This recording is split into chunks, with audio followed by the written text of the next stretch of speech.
Yeah, we will do lots of barcadas like you have friends. Because I recently got this impression that, you know, most people who are in the ranking file, they are actually in the corporate, at least the VP position. And then if you are not performing really good in academics when you are younger, and then you are the entrepreneur. No, I was okay in academics, and I became an entrepreneur by choice.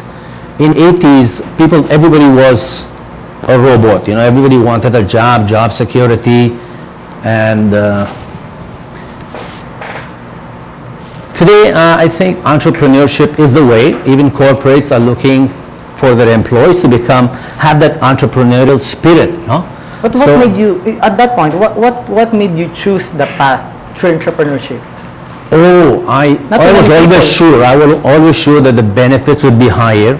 I would be able to call my own shots. I would be able to shape my own destiny instead of aligning myself to the needs of my corporate vision. I thought, hey, I can create my own vision. That's the positive side. Have you thought of the risk and the negative part of being? Was I afraid?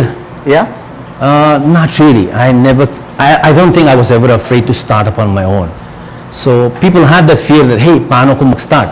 I'm never afraid of that. So, but I have to tell you that I haven't reached the heights of the billionaires, no? So, but I've been successful. Will it matter if you reach that height? Today it won't matter. Maybe 20 years ago I thought it would matter. But today I'm kind of easy about where I'm financially. I'm kind of easy about that. I'm much more concerned where I am as a human being. Okay. Much more concerned about that, and I'm extremely happy with who I am and what I am as a human being. As a business person, you know, the levels of measure are different. So from your point of view, I may be not very successful, but from somebody else's point of view, I might be doing great. So that's a matter of opinion. What matters really is what you think and feel about yourself. That's important. So is this something that you train yourself to do? Or where does this thought come from? I'm of the belief, if you allow me, I'll explain the belief. No? In your opening statement, you made the statement that people fail, succeed, people fail, succeed. What drives them? I think part of who I am is my culture, my DNA, my upbringing, my education. You mean the culture and all of this back home? I mean my culture here, Filipino, Indian culture, my culture, my education, that's my past. Future lies ahead of me.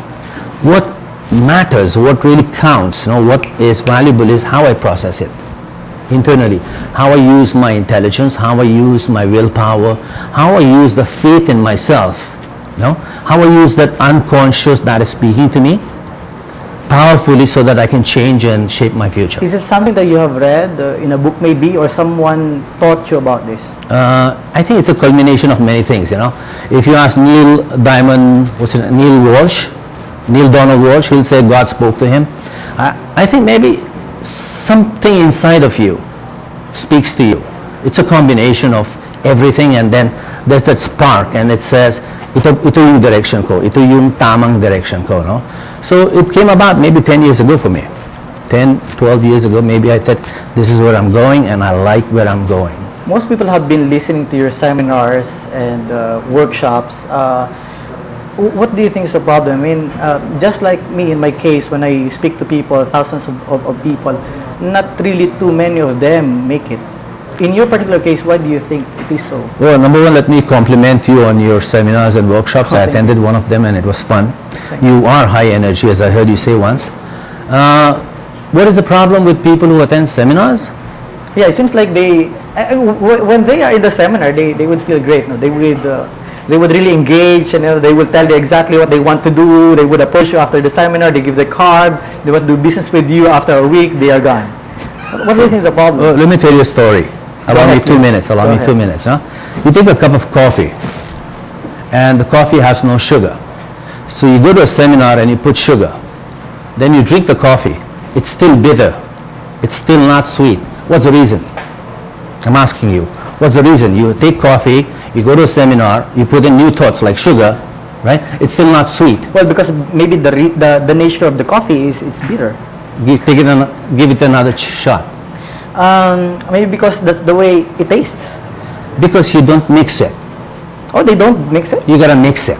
You got to take a spoon Oh, and so you got stir me the there. spoon. You got me there. Oh my goodness, Mr. Rajamandir. You got me there in my own show. In my own show. I didn't get you there, man. I'm just trying to make a point. huh? Okay, go ahead. So, So let's make this point clear.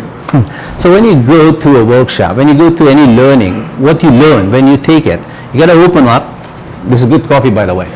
If you open up, you got to stir the sugar in. All right. The new learning, you got to stir it in your life constantly. You got to keep mixing it So you're talking- so that new is born. So we are talking about applying all of these things that you have learned Absolutely, in the seminar. absolutely. Okay, now, Putting thought into action. I'm going to get you another why. Why people don't stir it? Don't they know about it, or they Okay. are just lazy about not stirring it? It's the nature of the world as is. There's a lot of chaos. There's a lot of flux. Every person's life is like MTV. They want to do this, they want to do that, they want to move here, they want to do that. Habulin ko yan, habulin ko yan. You got to stay on one path. Choose one path and do it well. It's like, in the olden days, take a job and do it well. Take a book and read it well. Okay, help me facilitate this. I've been through a lot of, with people asking me, Sir, ang dami kong gustong marating sa buhay. So many things I want really to achieve. And then I would always say, wag kang mag-alala. Wala kang makukuha dyan. Yeah. Is it something that you would agree on? Say it again. Okay. Translate it slowly. In for me. English? Yeah. Okay. I say, Sir, I have so many things to I really Fulfill, want achieve, to yeah. fulfill and achieve. Yeah. And then I would always reply, don't worry, you don't have to worry about anything. You're not going to get anything. You will get something. Is that what you tell them? You are not going to get anything. Yeah, if you chase, remember the rule, one bird in hand is better than two in the bush. Right, exactly. One thing at a time, done well. You see it through, you complete it, you have closure on it, then you progress to the next level. People like to go to multiple directions. Multitasking Right. is a skill, but hey, you don't have to be multi-focused. You can be focused. Multitasking, multi-focus are two different things. Two different things, yeah, two different things. So you gotta be focused one, do the job, move on, move on. Succeed it, close it, move on to the next one. It's a step-by-step procedure. Like, what was your first major work accomplishment that you were able to do that led you to another accomplishment? In this field of human capital development, in the first 5 years of my life in the training business, I finished a book, which was a massive success. It took me 25 days to write the book.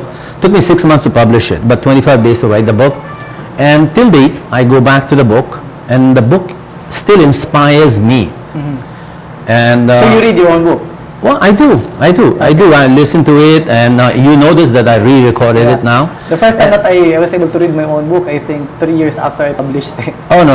I take a look at my book, and though the language in my book may not be as great as my language can be today, but the message, the essence of what I wrote 5 years ago and what I still employ is almost the same. The techniques may have changed. They may advanced a bit, but the essence, yung core, yung laman, parehas pa rin. Okay.